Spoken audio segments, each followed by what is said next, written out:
ጨነቃ ጠበባት የዳዊት ከተማ የጌታ መወለድ ታምሮ ሲሰማ ወረደ መልአኩ ምስራች ሊያወራ የሕፃኑም ክብር በምድር አበራ። የምስጢር ግሩም ነው ከቶም አይነገር ማርያምም በልቧ ትጠብቀው ነበር።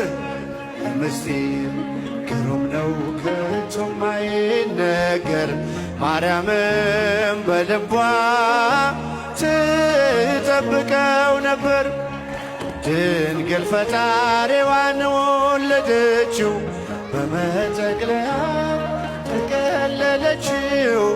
የለምና ስፍራ ለእንግዶች ማረፊያ ግርግም አስተኛችው በከብቶች ማደሪያ።